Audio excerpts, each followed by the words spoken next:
Bom, pessoal, a gente está gravando aqui, né, mais uma vez, tá certo? Vamos resolver a quinta questão, né? Uma bateria elétrica real é constituída basicamente de uma fonte ideal com força eletromotriz Epson e resistência interna R, né? Como ilustra essa figura que está aqui, tá bom? Deixa eu ir mexendo aqui que dá para ver direitinho, né? Como ilustra essa figura aqui, tá certo? Ao realizar uma experiência simples, né, de curto-circuito das terminais A e B, observe que uma corrente de 10 amperes se estabelece. Porém, quando se coloca entre A e B um resistor de resistência 2 ohms, a corrente cai para 5 amperes. Né? Sob tais circunstâncias, é correto afirmar que a força eletromotriz é quanto? Tá certo? Pergunta quanto é a força eletromotriz. Bom, primeiro, né, antes de resolver qualquer questão, qualquer coisa, olhando assim de forma geral mesmo, o que é que eu percebo? Que quando eu coloquei uma resistência, a corrente elétrica diminuiu, né? O que faz total sentido, tá certo? Se a força eletromotriz é a mesma, né, você vai, se a DDP que ele joga no circuito externo é a mesma, você pode escrever, né? É igual a, não, deixa eu ver, R vezes I, U é igual a R vezes I, né? Eu quero falar sobre corrente elétrica, U é igual a I é igual a U sobre R. Quando a resistência aumenta, a corrente diminui. Quando a resistência diminui, a corrente aumenta, né? Bem legal essa. Só em olhar para cá você já vê esse tipo de forma geral, sem fazer conta nem nada, né? Então vamos lá. Na situação 1, né, eu tenho curto-circuito, ou seja, eu peguei um fio e liguei nos dois terminais, no terminal positivo e no terminal negativo. O que eu tenho que fazer, pessoal? Olha, não tem segredo. Se ele está dizendo para você curto-circuito, você vai lá na revisão. Eu vou aqui para você. Então, tenha calma que dá certo. Eu vou aqui na minha revisão e olho, né, na aula de revisão, se eu prestar atenção direitinho, eu falei sobre curto-circuito. Quando está no curto-circuito, a DDP é igual a zero, porque o potencial em dois pontos diferentes é igual, né? Se for 10 no ponto A, é 10 no ponto B, VA menos VB dá igual a zero. Então, a diferença deles é igual a zero, né? Coloco o zero aqui e eu encontro a corrente de curto-circuito, tá? Então, voltando aqui para a nossa questão, encontro a corrente de curto-circuito, né? Então, não tem segredo. Eu vou escrever a equação de curto-circuito, tá certo? Então, ICC é igual a Epson sobre R. Onde eu posso escrever que R é igual a Epson sobre ICC, não tem segredo. Mosquito. Pronto, certo? Sobre ICC, né, que é a corrente de curto-circuito, certo? Então já tem uma equação que eu posso usar ela em algum momento, tal, etc.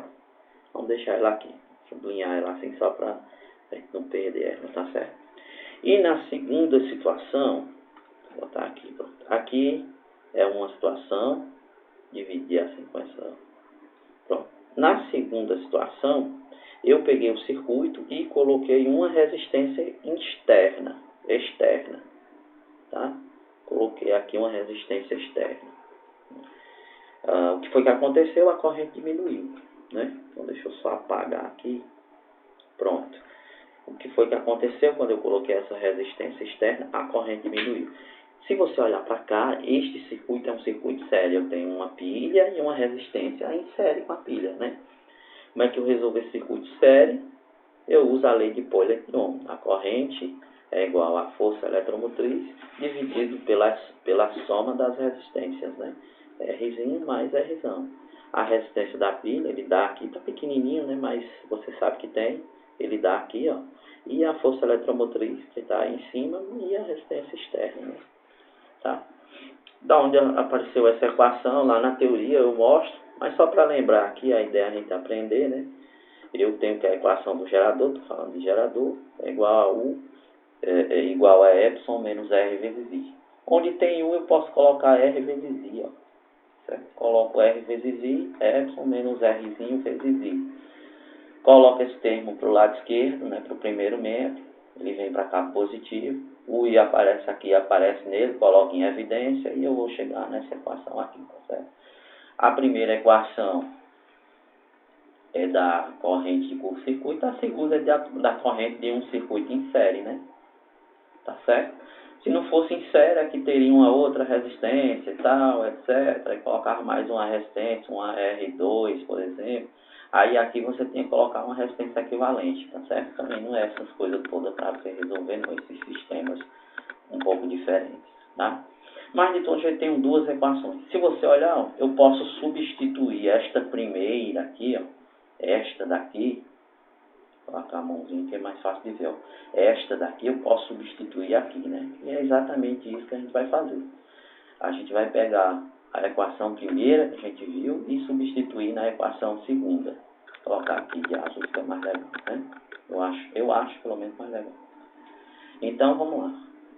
I vai ser igual a epsilon dividido. Onde tem Rzinho eu coloco o epsilon sobre ICC, né?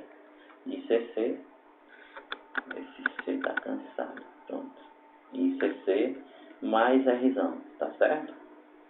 Pronto.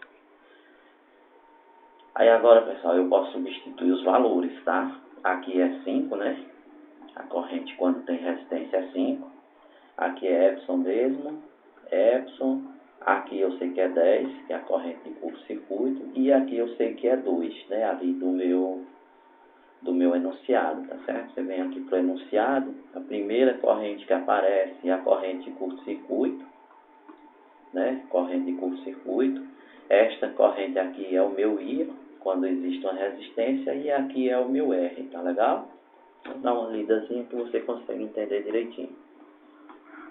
Pronto, agora é só resolver essa equaçãozinha, né? Veja, eram duas situações diferentes, eu encontrei duas equações e tenho duas incógnitas, porque eu também não sei quem é a resistência interna da pilha, né?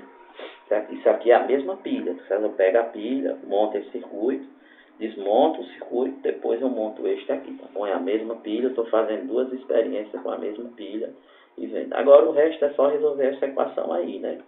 Eu coloco um parênteses aqui para não confundir, tá? Para ninguém confundir.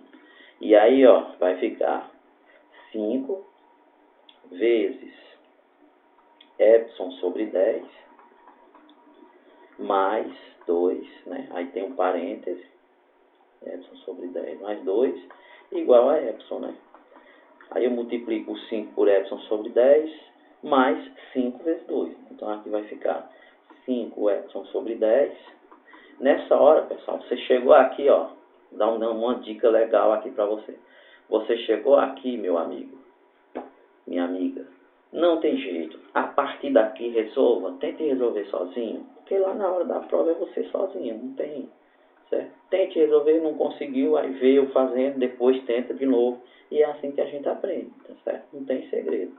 A resposta é 20, tente lá resolver sozinho. Aí não conseguiu, vem pra cá que a gente resolve aqui junto, tá bom?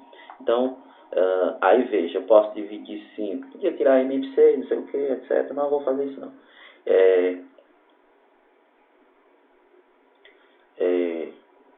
5 dividido por 5,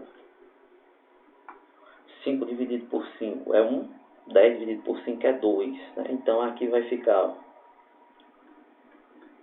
aqui vai ficar epsilon sobre 2 mais 10 é igual a epsilon, tá certo? Aí este epsilon aqui eu passo para o lado esquerdo, para o primeiro membro, vai ficar negativo. E o 10 passa para o lado direito, vai ficar o segundo membro, vai ficar negativo também, né? Aqui vai me dar menos epsilon sobre 2, né? Tiro o MMC de 2 em 1 dá 2, e etc. Quem acompanha minhas aulas lá na escola, etc., ou então nos meus primeiros vídeos aqui sobre o assunto de eletrodinâmica, quando eu colocar, eu faço as contas passo a passo, tá certo? Explico tudo, não deixo nada escapar. Mas agora a gente já tem uma maturidade, né? Quando você chega na parte de circuitos elétricos, você já tem uma certa maturidade. Aqui eu multiplico por menos um dos dois lados, vai ficar positivo. O que está no denominador, multiplica aqui o segundo membro, eu vou ficar com 20, né? A unidade de força eletromotriz é o volt. Então, vermelho que é legal. Então a resposta é 20 volts, certo? Vou lá, olho se tem 20 volts, se tiver eu fico feliz, eu ficar feliz demais quando eu resolver para o vestibular. Olha se tem 20 volts, fiquei feliz, então a resposta é a letra A, tá certo? A gente termina, né? Resposta é a letra A. A gente termina a primeira lista de revisão. Espero que vocês assistam o vídeo, copiem aí no caderno. O importante é aprender. Eu quero que você tente resolver sozinho primeiro. Não conseguiu, aí vê a resolução e depois vai resolver outras questões do livro. Tá bom? Amanhã é segunda, né? Acho que eu resolvo algumas questões, mas na terça, né, de manhã eu vou se acordo bem cedinho e resolvo o resto das listas para ajudar vocês. Muita gente faltou, tá certo? Muita gente faltou. Eu queria tentar colocar a aula de teoria antes da prova, né? Porque se alguém faltou na parte de teoria, podia olhar. Tem a aula de revisão, você pode olhar nos vídeos aí que tem no meu canal. Né? Só colocar revisão, geradores, receptores e leis de queijo, tá bom? Então é isso, valeu. Hoje eu consigo gravar a outra lista, e a outra são 3, né? São 16 questões ao todo. Resolvi algumas questões que os alunos, acho que foi do terceiro C, né? Me pediram, né? Quando terminou a aula, o pessoal me pediu. Vou ver se eu consigo resolver uma ou outra que eu passei em sala de aula, né?